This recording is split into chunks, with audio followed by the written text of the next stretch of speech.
In this last video on reactions of alkynes, we're going to see some similarities to reactions of alkenes.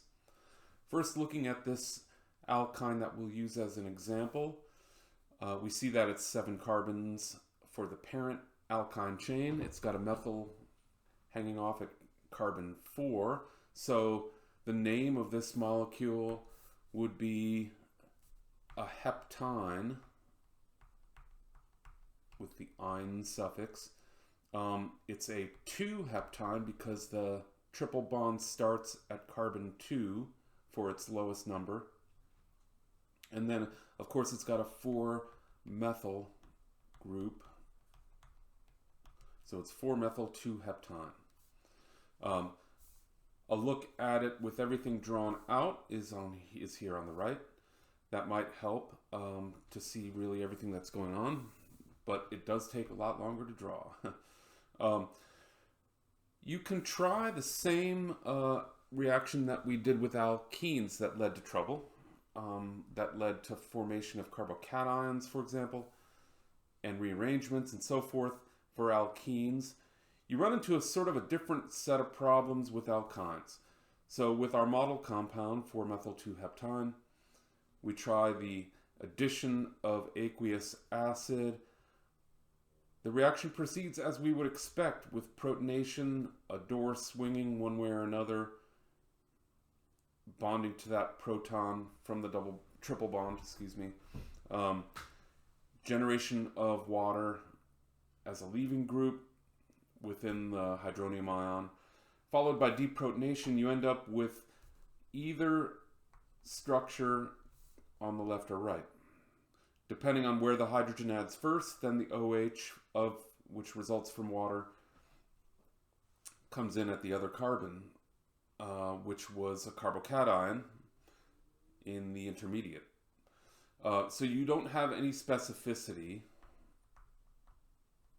That says no specificity. And furthermore, there's this other issue. So rather than continuing to react with another mole of hydronium ion from the double bond, what happens is the water that's swimming all around can deprotonate in this manner. These electrons go here, and then you have the hydronium ion source. I'll draw that in lazily as H+ acid, like that.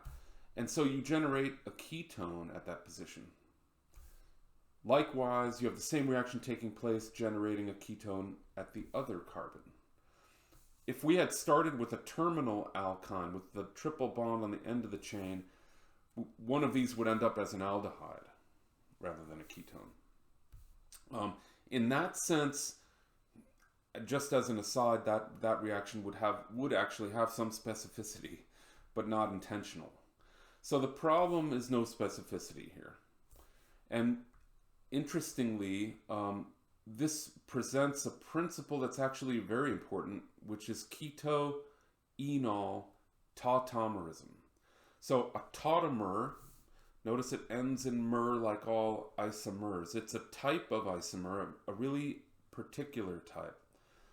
Above we had the enol forms here, and then we had the ketone forms. Here you can see this interconversion, enol form,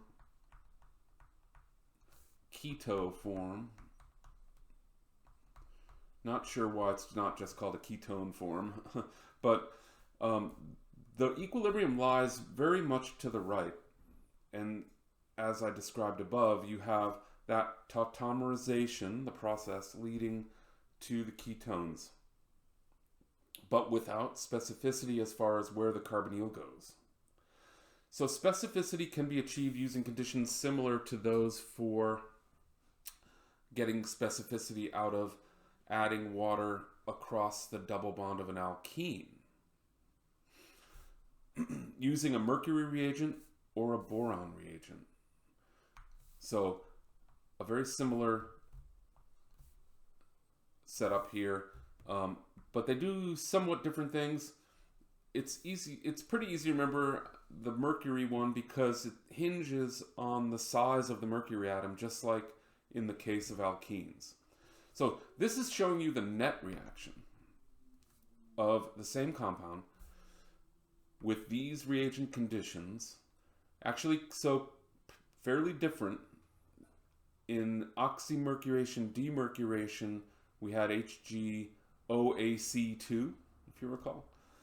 This is HgSO4 with H2SO4, like a similar aqueous acid to the counter ion of the mercury, I guess, just for consistency there.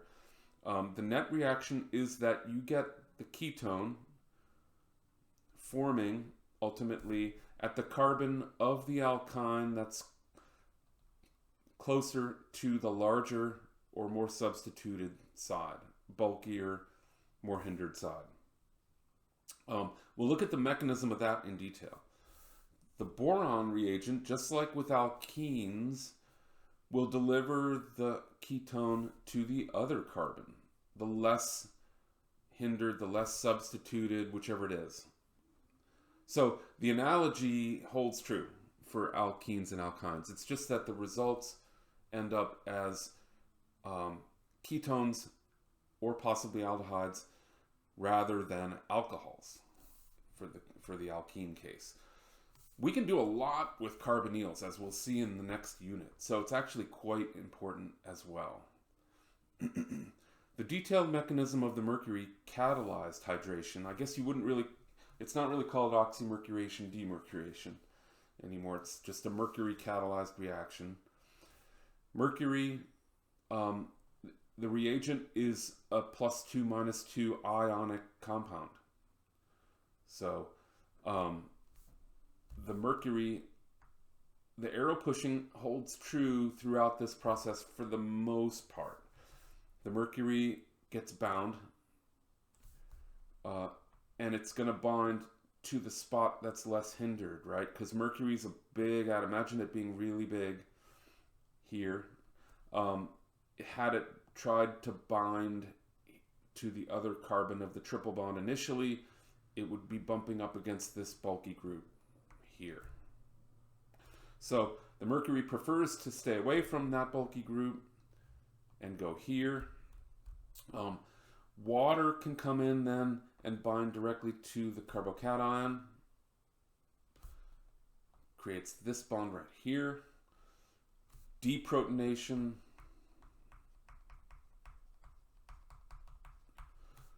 affords the alcohol at that position, similar to an enol. The mercury group is still hanging on. And then more acid of the acid catalyst. And this is the weird part.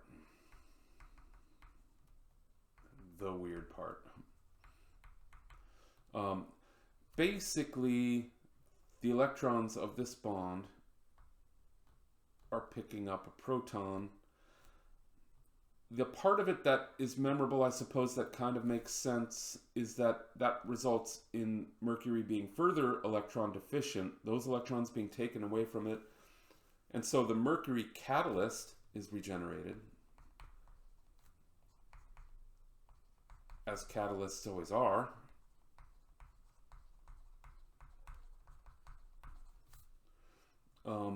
And you end up with this enol at that position, at those where the triple bond used to be. Tautomerization. You end up with the ketone at that position next, the more substituted or the more hindered position. And you'll have the product like that. So we saw the net reaction above. We see the detailed mechanism here. You'll be responsible for the net reactions for both of these mercury and boron catalysts. But in fact, the boron mechanism is not even fully understood today. I'll refer you to the text It probably does go through a similar mechanism to the alkene reactions. So, what are the take-home messages here? Specificity is gained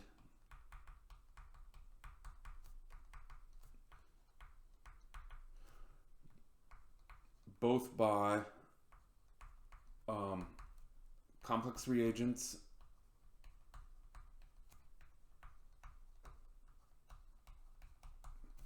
organometallic reagents, can't forget that.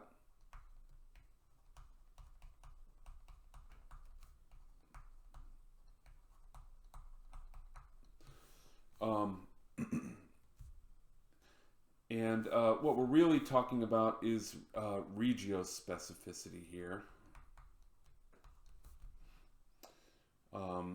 There wasn't any stereochemistry, excuse me. There's no stereospecificity involved for these compounds.